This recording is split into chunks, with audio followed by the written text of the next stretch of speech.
அஸ்ஸலாமு அலைக்கும். Hi viewers. இன்றைக்கி நம்ம வீடியோவில் பார்க்க போகிறது செஸ்ஸை தான் நம்ம ஃபுல் விரிவாக்கமாக பார்க்க போகிறோம். அதுவும் 4 விதமான ரூல்ஸ் நான் உங்களுக்கு சொல்லித்தர போகிறேன்.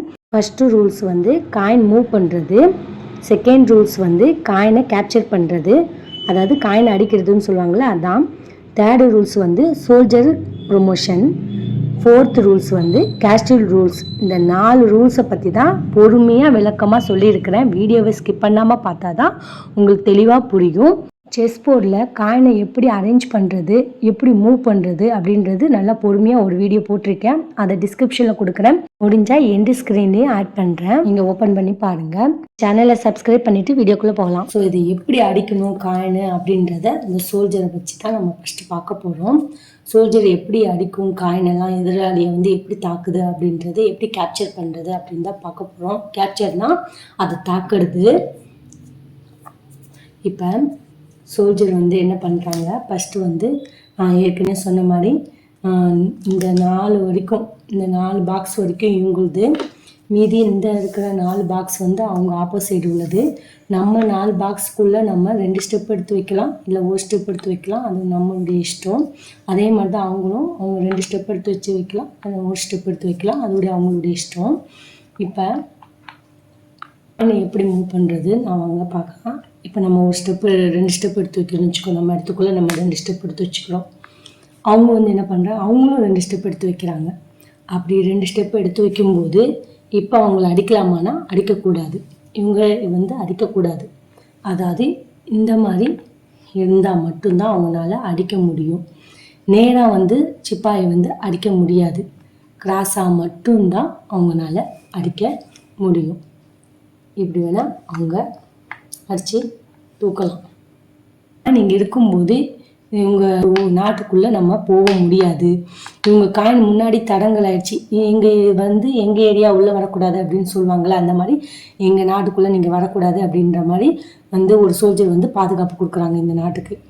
இதுக்கப்புறம் அவங்க வந்து இந்த நாட்டுக்குள்ளே வர முடியாது, நாமளும் அவங்க நாட்டுக்குள்ளே போக முடியாது. இந்த சோல்ஜரால் மூவ் பண்ணவே முடியாது.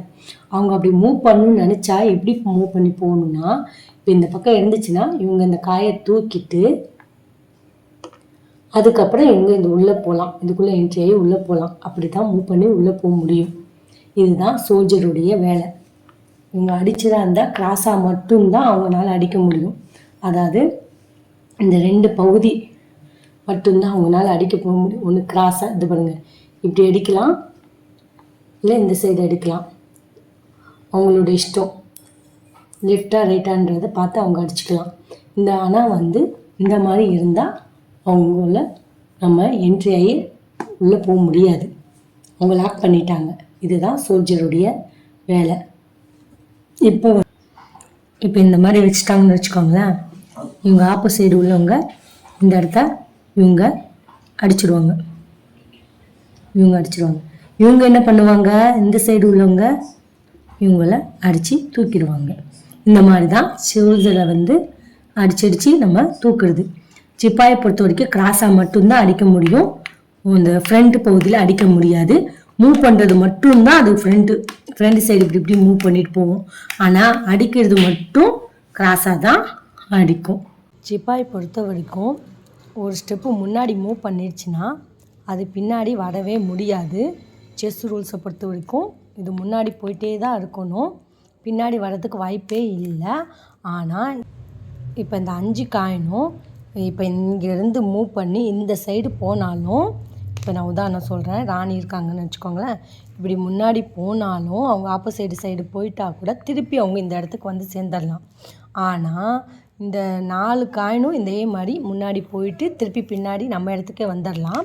ஆனால் சிப்பாயினால் மட்டும் ஒரு வாட்டி முன்னாடி போயிட்டா பேக் சைடு வரவே முடியாது. இது செஸ்ஸில் முக்கியமான ரூல்ஸு. இது யாரும் மறந்துடாதீங்க. தப்பி தவறி இதை பேக் சைடு கொண்டு வந்துடாதீங்க, ராங் ஆகிடும். முன்னாடி தான் அவங்க காய் அடிக்கணுன்னா கூட முன்னாடி தான் அடிக்க முடியும், பின்னாடி அவங்க அடிக்க முடியாது. இது முக்கியமாக சிப்பாயை பற்றி தெரிய வேண்டிய முக்கியமான விஷயம். முக்கியமாக எல்லாத்துக்கும் தெரியாதுன்னு சொல்லலாம். நிறைய பேர் வந்து இது மட்டும்தான் சோல்ஜருடைய வேலை அப்படின்றது நிறைய பேருக்கு தெரியும். தெரியாத ஒன்று, நிறைய பேருக்கு பிகினர்ஸுக்கு தெரியாத ஒரு விஷயத்தை நான் இப்போ சொல்ல போகிறேன். அதாவது வந்து நான் ஆல்ரெடி சொன்னல, இந்த 4 பாக்ஸ் வரைக்கும் தான் இந்த 4 பாக்ஸ் வரைக்கும் தான் நம்மளுது. 5வது பாக்ஸுக்குள்ளே அவங்களுக்குள்ளே போயிட்டோம்னா வந்து இந்த ஒயிட் காயின் வந்து ஒரு 5th ரூல்ஸ் வரைக்கும் போயிட்டாங்கன்னு வச்சுக்கோங்களேன். அந்த 5 கட்டத்துக்குள்ளே நம்ம வந்துட்டோம்னா அவங்க இப்போ ஒரு ஸ்டெப்பு எடுத்தாலும் நம்ம அடிச்சிடுவோம். ஓகேவா? அதே வந்து 2 கட்டம் வந்தாலும் நம்ம இப்படி கிராஸாக வச்சு தூக்கிடலாம். இது பேர் இம்பாசன் ரூல்னு சொல்லுவாங்க. அதுவே வந்து இந்த காயின் இருக்குதுன்னு வச்சுக்கோங்களேன். இப்போ ஆல்ரெடி வந்து அவங்க இந்த காயின் இருந்துச்சுன்னா அவங்க 5th ரேங்கில் வந்ததுக்கப்புறம் அவங்க இந்த மாதிரி ஒரு ஸ்டெப்பு எடுத்து வச்சாங்கன்னா இப்போ இம்பாசன் பண்ண முடியுமானா, இப்போ இம்பாசன் பண்ணலான்னா பண்ணக்கூடாது. அவங்க வந்து ஸ்ட்ரெயிட்டாக வந்து இங்கேருந்து 2 ஸ்டெப்பு எடுத்து வச்சா மட்டும்தான் அவங்களால இம்பாசன் பண்ண முடியும். இப்போ எடுத்துடலாம். இதுவே வந்து அவங்க ஒரு ஸ்டெப்பு எடுத்து இப்போ ஆல்ரெடி இங்கே இருந்தாங்கன்னா அவங்க ஒரு ஸ்டெப்பு எடுத்து வச்சாங்கன்னா ஆல்ரெடி அவங்க இங்கேருந்து அவங்க ஒரு ஸ்டெப் எடுத்து வச்சா நம்ம இம்பாசன் பண்ணி எடுக்க முடியாது. அதுவே அவங்க இங்கேருந்து அதாவது 2 கட்டத்துக்கு இப்படி 2 கட்டம் எடுத்து வச்சா மட்டும்தான் அவங்களால இம்பாசன் பண்ண முடியும். அதுவே வந்து நம்ம அவங்களும் அதே மாதிரி நம்ம இந்த சைடு வரலாம். இப்போ நான் உதாரணம் வச்சு காட்டுறேன் பாருங்கள். இப்போ அவங்க வந்து என்ன பண்ணுறாங்கன்னா இவங்க இப்போ நம்ம இந்த காயின் வரைக்கும் அவங்க தான். இப்போ அவங்க இந்த நம்ம என்ட்ரிக்குள்ளே வந்துட்டாங்கன்னா இப்போ நான் 2 ஸ்டெப்பு எடுத்து வச்சேன்னா இப்படி கேப்சர் பண்ணி தூக்கிக்கலாம். அதுவே வந்து ஆல்ரெடி வந்து இப்படி இருக்குன்னா ஆல்ரெடி இப்படி இருக்குன்னா இவங்க 5வது ஸ்டெப்பு வந்துட்டாங்க. ஆல்ரெடி இப்படி இருக்குதுன்னா இவங்க இப்படி வைக்கும்போது அவங்களால கேப்சர் பண்ண முடியாது. ஏன்னா இங்கேருந்து ஸ்ட்ரெயிட்டாக 2 ஸ்டெப் எடுத்து வச்சாதான் அவங்களால இம்பாசன் பண்ண முடியும். அதே வந்து ஒரு ஸ்டெப் எடுத்து வச்சா அவங்களால இம்பாசன் பண்ண முடியாது. இவங்களும் பண்ணலாம், அவங்களும் பண்ணலாம். 2 சைடும் நான் காட்டிட்டேன். இப்போ இவங்க வந்து இந்த ரோவில் இருந்தால் மட்டும்தான் இவங்க பண்ண முடியும். அதே மாதிரி அவங்க வந்து இந்த ரோ வரைக்கும் அவங்க வந்துட்டால் மட்டும்தான் இவங்களால இம்பாசன் பண்ண முடியும். அதுவே வந்து சப்போஸ் அவங்க வந்து இப்போ இங்கே வந்துட்டாங்கன்னு நினச்சிக்கோங்களேன். இப்போ வந்து அவங்க இம்பாசன் பண்ணால் முடியுமானா முடியாது. அவங்க ஒரு ஸ்டெப்பு எடுத்து வச்சுட்டு அவங்க இப்படி வச்சுட்டு இம்பாசன் பண்ண முடியாது. ஏன்னா இந்த ரோல் இருந்தால் மட்டும்தான் அவங்களால இம்பாசன் பண்ண முடியும். அதாவது நாட்டுடைய என்ட்ரி ஃபஸ்ட்டு என்ட்ரி இவங்களுடைய நாட்டுடைய என்ட்ரியில் ஃபஸ்ட்டு என்ட்ரியில் வந்துட்டா அப்போ வேணால் இம்பாசன் அவங்களால பண்ண முடியும். அதுவே அவங்க இங்கே வந்துட்டாங்கன்னா அவங்களால இம்பாசன் பண்ண முடியாது. ஏன்னா இந்த 10th ரேங்கில் இல்லாமல் அவங்க 6th ரேங்க் வந்துட்டாங்கன்னா இப்போ நீங்கள் 2 ஸ்டெப் எடுத்து வச்சா கூட அவங்களால இம்பாசன் பண்ண முடியாது. இதுதான் முக்கியமான ரூல்ஸு. உங்களுக்கு தெளிவாக புரிஞ்சிருக்குன்னு நினைக்கிறேன். திரும்ப வேணால் நான் சொல்கிறேன் பாருங்கள். இப்போ இவங்க வந்து 4 ஸ்டெப்புக்கு அப்புறம் வந்து அவங்க நாட்டுக்குள்ளே ஃபஸ்ட்டு என்ட்ரி ஆனாங்கன்னா அவங்களால இம்பாசன் பண்ண முடியும். இந்த ரோலை வந்து அவங்களால இம்பாசன் பண்ண முடியும். அவங்க இப்போ 2 ஸ்டெப் எடுத்து வச்சாங்கன்னா இப்படி வந்து இம்பாசன் பண்ணி எடுத்துடலாம்.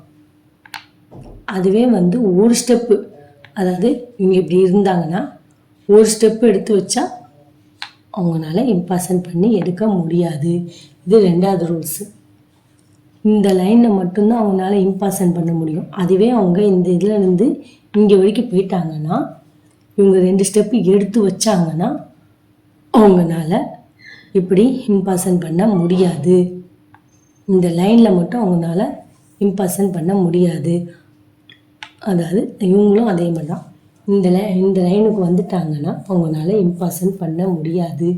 இந்த லைனில் இருக்கிற போது மட்டும்தான் அவங்களால இம்பாசன் பண்ண முடியும். இவங்க வந்து இந்த லைனில் இருந்தால் இவங்க இம்பாசன் பண்ணிக்கலாம், இந்த லைனில் இருந்தால் அவங்க இம்பாசன் பண்ணிக்கலாம்.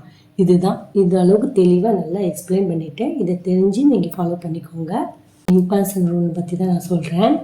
இப்போ பாருங்கள், இது 5வது ஸ்டெப்புக்கு நம்ம இங்கேருந்து 5வது ஸ்டெப்புக்கு மூவாய் வந்துருச்சு. இது வந்து இங்கேருந்து இப்போ மூவாய் ஆல்ரெடி ஒரு ஸ்டெப்பு இருந்துருக்குது. இப்போ இது இப்படி ஒரு ஸ்டெப்பு ஒரே ஒரு ஸ்டெப்பு எடுத்து வைக்குது.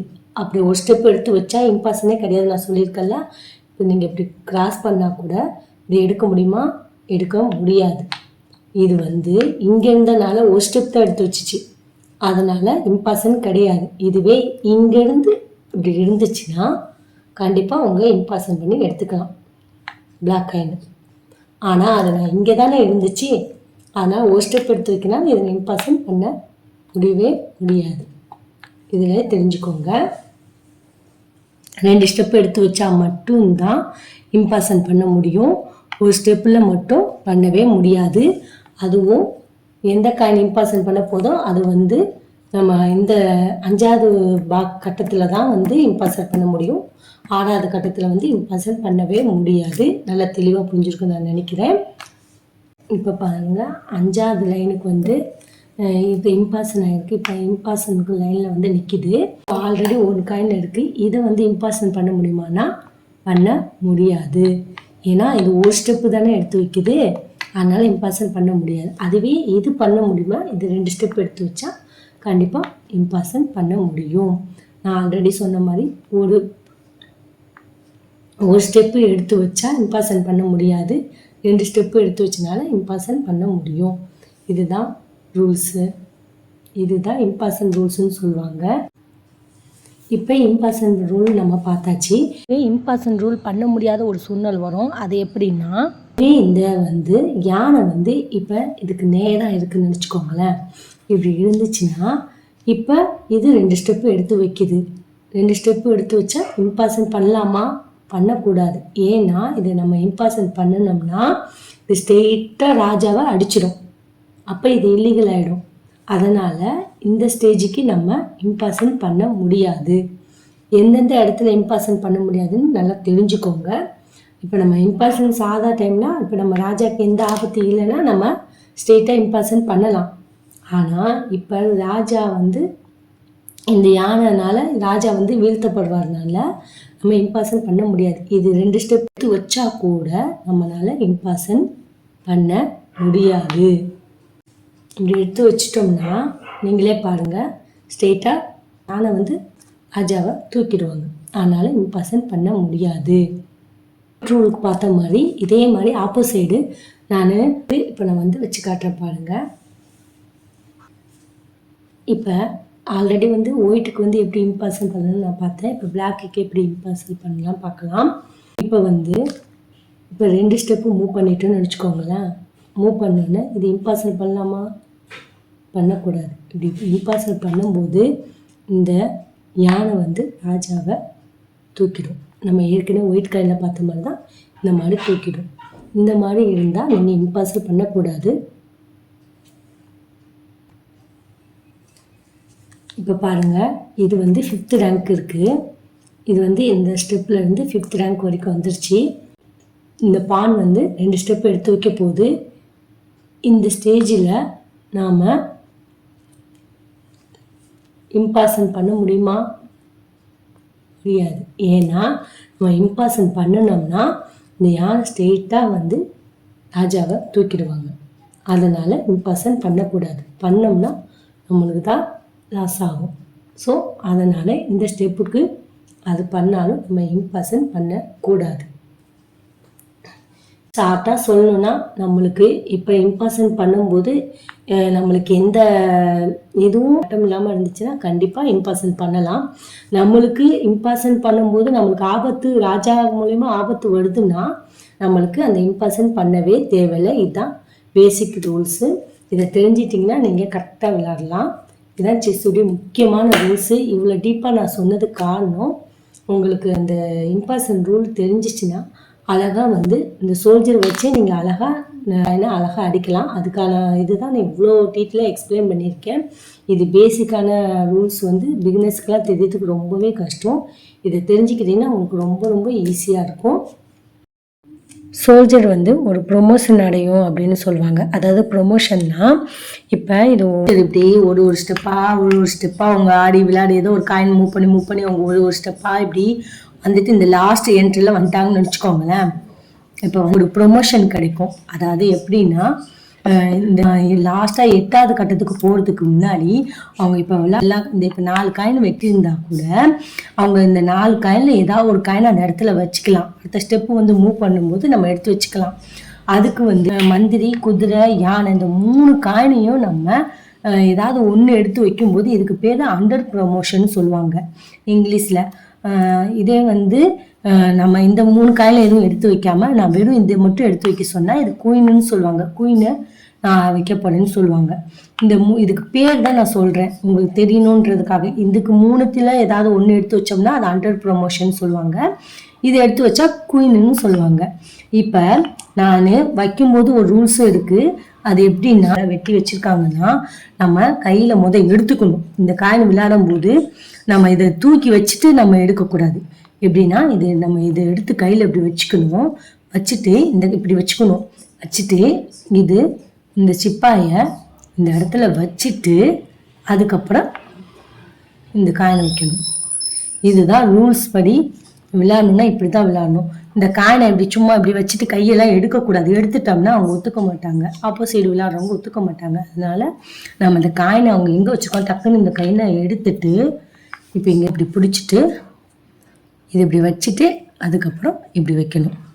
இதுதான் ரூல்ஸ். செஸ்ஸுடைய ரூல்ஸ். மெயினாக ரூல்ஸ் தெரிஞ்சுக்க வேண்டியது இதுதான். இதே வந்து நீங்கள் ராணியை வச்சா கூட இந்த இடத்துல ராணி இருக்குன்னு வச்சுக்கோங்களேன். ராணி இருந்தாங்கன்னா அவங்க அடுத்து என்ன பண்ணுவாங்க, ஸ்ட்ரெயிட்டாக இவங்க அடித்து தூக்கிடுவாங்க. ஓகேவா? அதனால் நம்ம இந்த ராணி வந்து ஒரு ஸ்டெப்பு வந்து அவங்க வந்து மூவ் பண்ணி இந்த இடத்துல அவங்க ராணி இல்லாமல் இருந்தோம்னா கண்டிப்பாக நம்ம ராணியை தூக்கி வைக்கலாம். நீங்கள் இல்லையா அந்த ராணி இந்த இடத்துல இருந்துச்சுன்னா நீங்கள் வந்து இந்த காயினை மூவ் பண்ணாதீங்க. இந்த ராணி எங்கேயாவது வேறு காயினை அடிக்க போயிடுச்சுன்னா மூவ் பண்ணி போனால் மட்டும்தான் நீங்கள் என்ன சொல்கிறது இந்த காயினை இப்படி 8வது ஸ்டெப்புக்கு வச்சு இந்த காயினை நீங்கள் ராணியை வச்சுக்கோங்க. இல்லைன்னா அழகாக நீங்கள் அவ்வளோ கஷ்டப்பட்டு நீங்கள் ஒவ்வொரு நாட்டத்தை கடந்து இவ்வளோ மூவ் பண்ணி இங்கே போனதுக்கப்புறம் நீங்கள் அதை போய் ராணியை தூக்கி வச்சதுக்கப்புறம் உடனே அவங்க என்ன பண்ணுவாங்க, அடிக்க ஆரம்பிச்சிருவாங்க. அப்போ நம்ம கஷ்டப்பட்டது அடித்தது எவ்வளோ கஷ்டப்பட்டு கொண்டு வந்து திரும்ப நம்ம வெட்டிடுவாங்க. அதனால தான் சொல்கிறேன், இந்த காயின் ராணி இந்த இடத்துல இருந்துச்சுன்னா தயவுசெய்து இந்த இடத்துலையே இருக்கட்டும். சோல்ஜர் எதுவுமே செய்யாதீங்க. ஏதாவது காய் தாக்கும் போது பார்த்துக்கலாம், பிரச்சனை கிடையாது. இது நான் ஆடுறது போது நான் உங்களுக்கு சொல்கிறேன். இது வந்து நிறைய பேர் தெரியாது.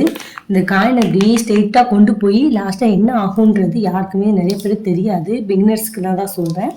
தெரிஞ்சவங்க சரி, நான் எதுவும் நான் சொல்ல விரும்பலை. நான் வந்து பிகினர்ஸுக்கு தான் சொல்ல வரேன். இந்த 8வது ஸ்டெப் வந்து சான்ஸ் நம்மளுக்கு கொடுக்குறாங்கன்னா காயினை வெட்டின காயினை திருப்பி எதுக்கு கொண்டு வராங்கன்னா நம்மளுக்கு முக்கியமான காயின்லாம் ஆல்ரெடி அடிச்சிட்டாங்க அப்படின்னும் போது இந்த சிப்பாய் கொண்டு வந்து நம்மளுக்கு உதவி பண்ணும். இப்போ கபடிலாம் வந்து அவுட் ஆயிட்டாங்கன்னா திருப்பி ஒரு ஆளை வந்து உள்ளே என்டர் பண்ணுவாங்க. அந்த மாதிரி தான் இப்போ நம்ம திரும்ப உள்ளே வந்திருக்கோம். எதுக்காங்கன்னா இப்போ சப்போஸ் ராணியை விடுங்க, இந்த இடத்துல நீங்கள் ராஜா இருந்தாங்கன்னு நினச்சிக்கோங்களேன். இந்த இடத்துல ராணி இருந்தால் தான் உங்களுக்கு ப்ராப்ளம். இப்போ ராஜா அந்த இடத்துல இருந்தாங்கன்னா நீங்கள் இந்த ஸ்டெப்புக்கு மூவ் பண்ணும்போது நீங்கள் மூவ் பண்ணி இப்படி வச்சிட்டிங்கன்னா அடுத்த ரவுண்டுக்கு நீங்கள் செக் கொடுத்து அழகாக ராஜாவை தூக்குறதுக்கு செம சான்ஸு. இப்போ நம்ம ப்ரொமோஷன் தான் பார்க்க போகிறோம். அதாவது சோல்ஜர் வந்து ப்ரொமோஷன் ஆகி வரும். அதாவது இந்த சைட்லேருந்து அது ஒன்று ஒன்றா விளையாண்டு இந்த எண்டுக்கு வரும்போது இந்த இடத்துல இது வரும்போது இதை நான் இப்படி இந்த இடத்துல ராணியை வச்சுட்டேன், செக்கு வச்சுட்டு அடுத்து வந்து மூவ் பண்ணலாம். எங்கள் மூவில் அப்படியே அடிச்சிடலாம், தூக்கிடலாம் ராஜாவை. இந்த மாதிரி தான் நம்ம ப்ரொமோஷன் சொல்லுவாங்க.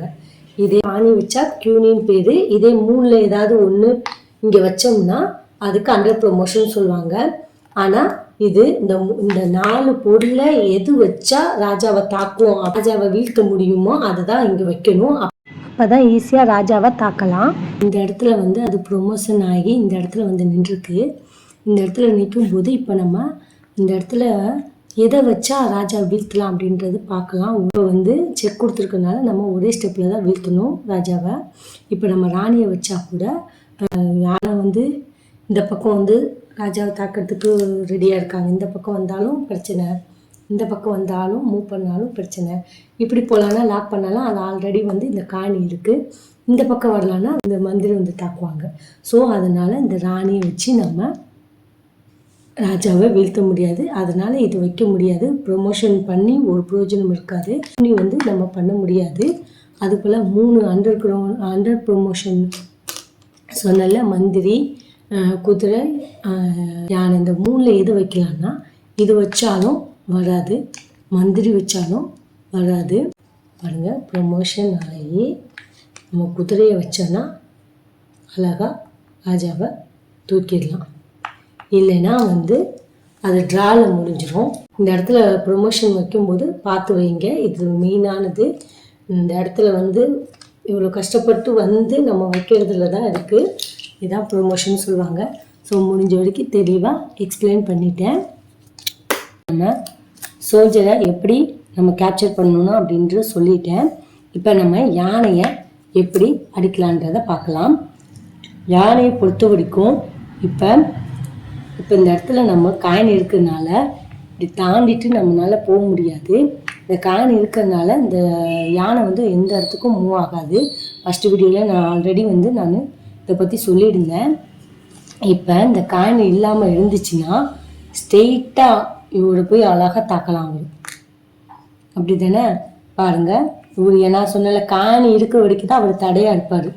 இப்போ காணி இங்கே இருந்தால் கூட அவனால் அடிக்க முடியாது. காணி தடங்களாக இருந்துச்சுன்னா அவனால் யானையால் அடிக்க முடியாது. அதே நம்ம காணி தடை இல்லாமல் இருந்துச்சுன்னா இப்படி ஃப்ரீயாக ஓப்பனாக இருந்துச்சுன்னா ஸ்ட்ரெயிட்டாக அவர் போய் இதை தூக்கலாம். இவ்வளோ வாய்ப்பு இருக்குது. அதுவும் இவர் என்ன பண்ணுவார் தெரியுமா? நீங்கள் அவரும் என்ன பண்ண அவரும் அதே மாதிரி இப்போ தூக்கிடலாம். பண்ணலாமா? அடுத்து அவர் வந்து இப்படி மூவ் பண்ணுவார். மூவ் பண்ணிட்டாருன்னா அழகாக இந்த பக்கம்தான் அடிக்கணும்னு கிடையாது, இந்த பக்கம் அடிக்கலாம். நான் சொல்லியிருந்தால இப்படியும் தூக்கலாம். அவர் இதே அவர் சென்டர் பகுதியில் இருந்தால் கூட ஸ்ட்ரெயிட்டாக வந்து இப்படியே வந்து நேராக தூக்கலாம். அடுத்து ராஜாவுக்கு செக்கு கூட வைக்கலாம்.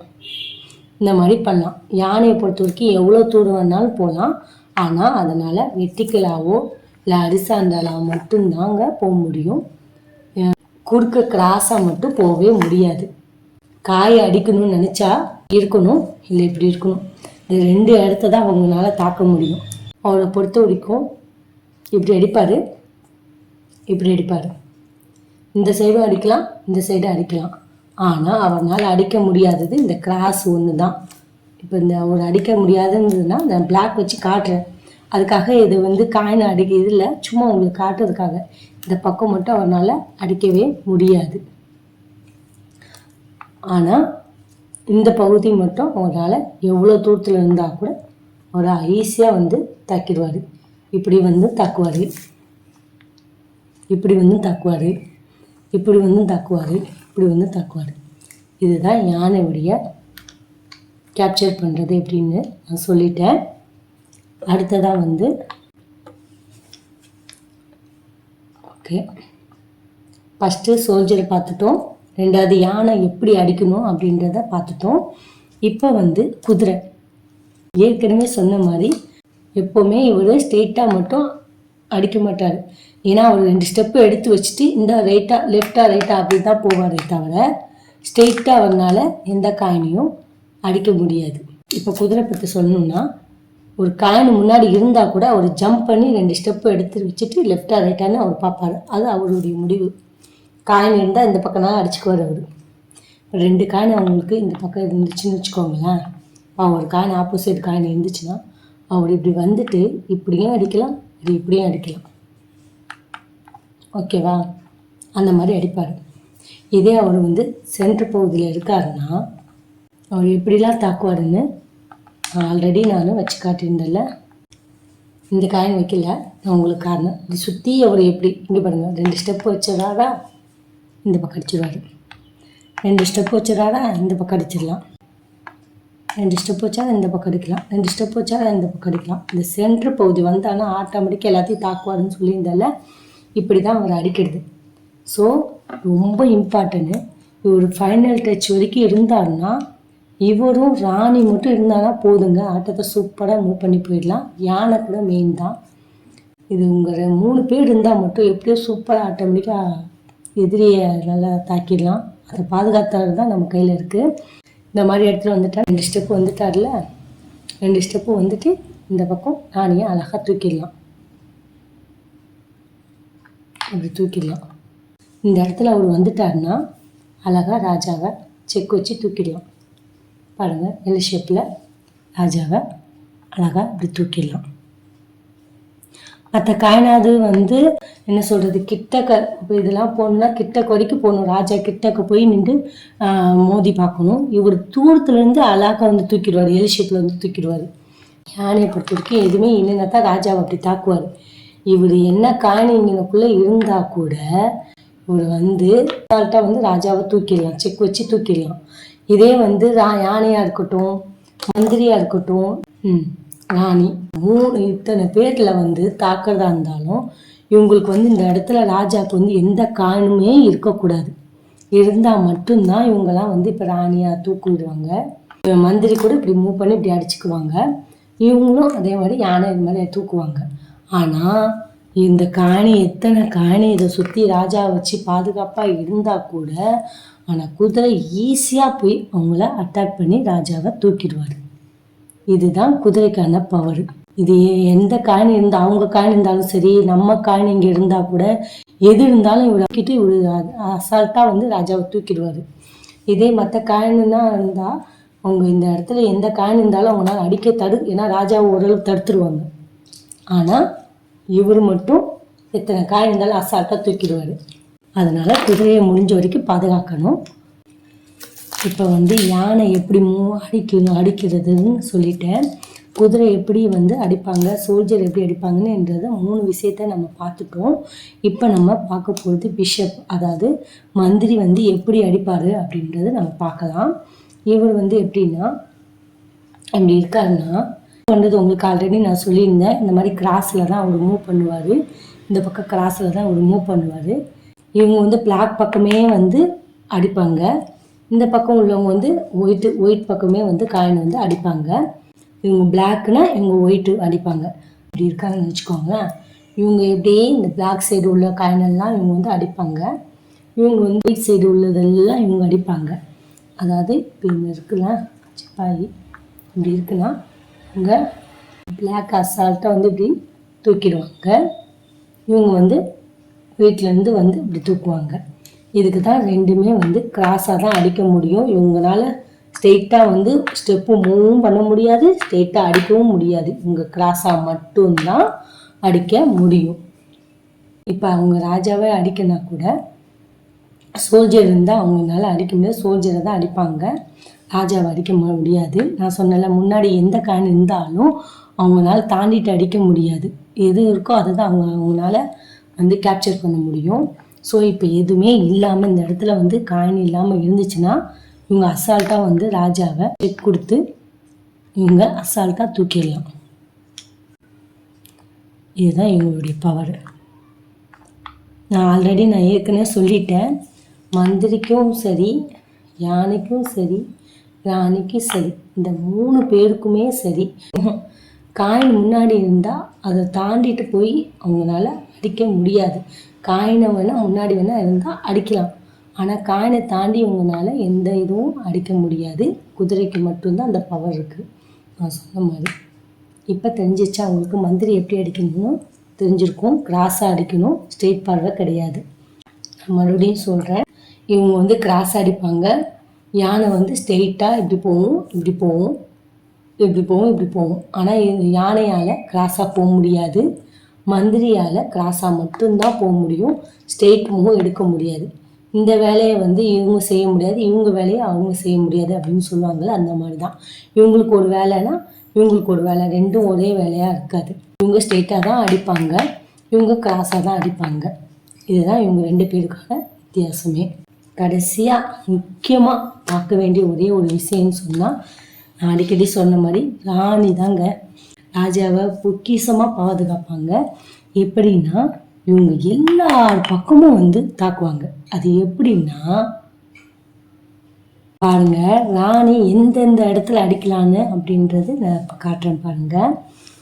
இந்த பாருங்க, அவங்களால ஸ்ட்ரெயிட்டாகவும் அடிக்கலாம், அவங்க கிராஸாகவும் அடிக்கலாம். பாருங்க, கிராஸாகவும் அடிக்கிறாங்க, இந்த பக்கம் ஸ்ட்ரெயிட்டாகவும் ராஜாவை தாக்குறாங்க. இந்த மாதிரி சிப்பாயை வந்து என்ன சொல்கிறது கிராஸாகவும் அடிக்கிறாங்க. பவர் உடையது இந்த ஒரு ராணிக்கு இருக்குதுங்க. அவங்களால ஒரு ஸ்டெப்பும் மூவ் பண்ண முடியும், காயின் இல்லைன்னா ஸ்ட்ரெயிட்டாகவும் அடிக்கவும் முடியும். இந்த காயினும் இல்லாமல் இருந்தால் அவங்க ஸ்ட்ரெயிட்டாகவும் அடிக்கலாம், அவங்க காயின் ஒன்று மட்டும் இருந்துச்சுன்னா அவங்களால இந்த பக்கம் அடிக்க முடியாது. இது வரைக்கும் அவங்க மூவ் பண்ணிக்கலாமே தவிர, ஆனால் இவ்வளோ என்ன சொல்கிறது, இந்த ராஜாவை வந்து அவங்களால அடிக்க முடியாது. இந்த காயின் இல்லைன்னா அசால்ட்டாக வந்து அவங்க அடித்து தூக்கிடுவாங்க. இப்படி வந்து அடித்து தூக்கிடுவாங்க. இந்த இடத்துல வந்து அடித்து அவங்க தூக்கிடுவாங்க. அந்த காயின் இருக்கிறதுனால அவங்களால இதை மூவ் பண்ண முடியாது. நான் சொன்னல, குதிரை பவர் மட்டும் இவங்களுக்கு இருக்காது. ஆனால் மந்திரியுடைய பவரும் யானையுடைய பவரும் இதுக்கு இருக்குது. ராணிக்கு தான் எல்லா பவர் இருக்குது. நான் சொன்னல, ஆட்டத்திலே கடைசி வரைக்கும் இந்த ராணியை நீங்கள் பாதுகாப்பாக வச்சிங்கன்னா கடைசியாக ஈஸியாக வந்து ராஜாவை அசால்ட்டாக நீங்கள் தூக்கி வின் பண்ணிடலாங்க. இதுதான் முக்கியமானது. எல்லாத்துக்கும் என்னென்ன பவர் இருக்குது, எப்படி மூவ் பண்ணணும், எப்படி அடிக்கணும் அப்படின்றத நான் தெளிவாக சொல்லிட்டேன். இப்போ ராஜா ஒரு ஆளுக்கு மட்டும் எப்படி மூவ் பண்ணணும் அப்படின்றத நான் சொல்கிறேன். ராஜாவை பொறுத்த வரைக்கும் எப்படிலாம் வந்து காயின் அடிக்கலாம் அப்படின்றத நான் சுற்றி வச்சுருக்கேன். காயின் பாக்ஸ் மட்டும்தான் அவனால் அடிக்க முடியும். ஒரு ஸ்டெப்பு தான் ராஜானால் மூவ் பண்ண முடியும்னு ஏற்கனவே ஒரு வீடியோவில் சொல்லியிருந்தேன்ல. ஒரே ஒரு ஸ்டெப்பு தான் ராஜாவை மூவ் பண்ணணுன்னு ஆல்ரெடி நான் சொல்லியிருந்தேன். இப்போ இதை அதனால் இப்போ இப்படி அடிக்கலாம், இல்லை கிராஸாகவும் அடிக்கலாம். இவருக்கு வந்து ஸ்ட்ரெயிட் பார்வையும் இருக்குது, அதே மாதிரி கிராஸாகவும் அடிப்பார். ஆனால் அவரால் ஒரு ஸ்டெப்பு மட்டும்தான் அடிக்க முடியும். 2 ஸ்டெப்லாம் வந்து இவர் வந்து இப்படி தாக்க முடியாது. அவரால் இப்படி தாண்டிட்டு காயினை தாண்டியும் இந்த மாதிரி 2 ஸ்டெப்பும் அடிக்கவும் முடியாது. இப்படி தான் அடிக்க முடியும். இல்லை அவர் இந்த மாதிரி இடத்துல தான் அடிக்க முடியும். இப்படி தான் அவர் அடிக்க முடியுமே, வேறு எதுவுமே பண்ண முடியாது. இந்த சைடு வந்துட்டாருன்னா நீங்கள் அவரை இப்படி தான் அடிக்க முடியும். ஒன்று இப்படி அடித்து தூக்குவார், இல்லை என்ன சொல்கிறது, இப்படி கிராஸாக அடிப்பார். அவருக்கு இந்த பாக்ஸ் இல்லை, வெறும் அவரால் 5 கட்டை மட்டும்தான் அவரால் அடிக்க முடியும். எந்த பக்கமும் வந்து அவருக்கு கட்டம் இல்லை. ஏன்னா அவர் சென்டர் பகுதிக்கு வந்தால் மட்டும்தான் இந்த 9 பாக்ஸ் வந்து அவருக்கு வந்து மூவ் பண்ணுறதுக்கான வாய்ப்பு. இந்த பகுதி ஓரத்தில் இருந்தார்னா இந்த சைடாக இருக்கு பாருங்க, இந்த 5 கட்டம் மட்டும்தான் அவரால் இப்படி அடிக்க முடியும். இல்லை இப்படி அடித்து தூக்குவார். ஆனால் 2 கட்டம் அவரால் இப்படி மூவ் பண்ண முடியாது. அவரால் 2 கட்டம் மூவ் பண்ண முடியாது. இதே மாதிரி தான் இந்த சைடும் எல்லாம் சேம் தான். இப்போ ராணிக்கு இருக்கிற பவர் கூட இவருக்கும் சுத்தமாக இருக்காது. அவ்வளோ பவர் கிடையாது. இவர் ஒரு பாதுகாப்பாக தான் இருப்பார், அவ்வளோதான். ஒரு ஸ்டெப்பு தான் அவர் மூவ் பண்ணி எல்லாமே ஒரு ஸ்டெப்பாக தான் எடுத்து நடவடிக்கை எடுப்பார். ராணி தான் எல்லாருக்கான பதவி அதிகம் நான் சொல்லுவேன். இப்போ நம்ம எந்தெந்த மூவ் எப்படி காயின் அடிக்கும் அப்படின்றத நான் தெளிவாக சொல்லிட்டேன் உங்ககிட்ட. இப்போ நான் கம்பேர் பண்ண போகிறேன். அதாவது எது காயினுக்குன்னு கம்பேர் பண்ண போகிறேன். ஷார்ட்டாக சொல்கிறேன். இதை தெரிஞ்சுக்கிட்டாலே நீங்கள் விளையாட்டில் இன்ட்ரெஸ்டாக புரிஞ்சுக்குவீங்க. இப்போ இந்த ராணிக்கு இதோடைய 4 பவர் இருக்குது. அதாவது ராஜாவுடைய பவர் இருக்குது, யானையுடைய பவர் இருக்குது, மந்திரியுடைய பவர் இருக்குது, சிப்பாயுடைய பவர் இருக்குது. சோல்ஜர் வந்து இப்போ ஒரு ஸ்டெப்பு மூவ் பண்ணுவாங்க, இப்படி கிராஸாக அடிப்பாங்க. அவங்களுக்கு இந்த பவர் அவங்களுக்கு ராணிக்கு இருக்குது. ஓகேவா, உங்களுக்கு முடிஞ்சிருச்சு. இது வந்து இப்படி கிராஸாக தான் அடிப்பாங்க. அந்த பவரும் இந்த ராணிக்கு இருக்குது. ஓகே, முடிஞ்சிச்சு. இப்போ யானையை பொறுத்த வரைக்கும் அவங்க ஸ்ட்ரெயிட்டாக அடிப்பாங்க, இப்படி ஸ்ட்ரெயிட்டாக அடிப்பாங்க, குறுக்கவும் அடிப்பாங்க. அந்த பவரும் இந்த ராணிக்கு இருக்குது. ராஜா ஒவ்வொரு ஸ்டெப்பாக தான் மூவ் பண்ணுவார். அப்படி கிராஸாக மூவ் பண்ணுவார், இப்படியும் கிராஸாக மூவ் பண்ணுவார். அவ்வளோதான். அதாவது ராஜா எப்படி மூவ் பண்ணுவார்னா 9 கட்டத்துக்குள்ளே தானே, அதுவும் இவங்களால மூவ் பண்ண முடியும். கிராஸாகவும் மூவ் பண்ணுவாங்க, ஒரு ஸ்டெப்பாகவும் வைப்பாங்க. எல்லா பதவியும் இந்த ராணிக்கு இருக்குது. ஸோ உங்களுக்கு பவர் இல்லாதது ஒன்றுன்னு சொன்னால், காயின் முன்னாடி இருந்தால் மட்டும் அவங்களால அடிக்க முடியவே முடியாது. இந்த குதிரையுடைய பவர் உங்களுக்கு இல்லை. இதே குதிரையாக இருந்தால் இந்த இதை தாண்டிட்டு கூட அவங்களால மூவ் பண்ணி போக முடியும். ஆனால் குதிரை அசால்ட்டாக வந்து இவங்களை வந்து தாக்கி இந்த காயினை தாண்டி இவங்க போய் அடிச்சிடுவாங்க. ஆனால் ராணி வந்து இப்போ உங்களை தாண்டிட்டு போய் அடிக்க முடியாது. இதுதான் இவங்களுக்குள்ள வித்தியாசம். இந்த குதிரையுடைய பவர் மட்டும் இந்த ராணிக்கு இல்லை. அவ்வளோதாங்க. இதுதான் கேமுடைய முக்கியமானது. இது தெரிஞ்சுக்கிட்டாலே போதும். அன்றைக்கி நேர்பார்வை தான் இருக்குன்னு சொல்லுவாங்க, ஸ்ட்ரெயிட்டாக தான் நடந்து போகும்னு சொல்லுவாங்கள்ல, அந்த மாதிரி ஸ்ட்ரெயிட்டாக தான் இப்படி போகும், இல்லைன்னா இந்த பக்கம் ஸ்ட்ரெயிட்டாக போகும். அவ்வளோதான் அவங்களால முடியும். ஆனால் மந்திரி வந்து இந்த மாதிரி கிராஸாக மட்டும்தான் போக முடியும், இந்த பக்கம் கிராஸாக போக முடியும். அவங்களால ஸ்ட்ரெயிட்டாக மட்டும் போகவே முடியாது. இதுதான் இவங்க 2 பேருக்குள்ள வித்தியாசம்னு சொல்லலாம். இந்த மந்திரி வந்து யானை மாதிரி போக முடியாது, யானை வந்து மந்திரி மாதிரி போக முடியாது. இதுதான் இவங்க 2 பேருக்குள்ள வித்தியாசம். சிப்பாய் பொறுத்த வரைக்கும் ஒரு ஸ்டெப்பு முன்னாடி மூவ் பண்ணிடுச்சுன்னா அது பின்னாடி வரவே முடியாது. செஸ் ரூல்ஸை பொறுத்த வரைக்கும் இது முன்னாடி போயிட்டே தான் இருக்கணும், பின்னாடி வர்றதுக்கு வாய்ப்பே இல்லை. ஆனால் காய் அடிக்கனா கூட முன்னாடி தான் அடிக்க முடியும், பின்னாடி அவங்க அடிக்க முடியாது. இது முக்கியமாக சிப்பாயை பற்றி தெரிய வேண்டிய முக்கியமான விஷயம். ஆனால் இப்போ இந்த 5 காயினும் இப்போ இங்கேருந்து மூவ் பண்ணி இந்த சைடு போனாலும், இப்போ நான் உதாரணம் சொல்கிறேன், ராணி இருக்காங்கன்னு வச்சுக்கோங்களேன், இப்படி முன்னாடி போனாலும் அவங்க ஆப்போசைடு சைடு போயிட்டா கூட திருப்பி அவங்க இந்த இடத்துக்கு வந்து சேர்ந்துடலாம்.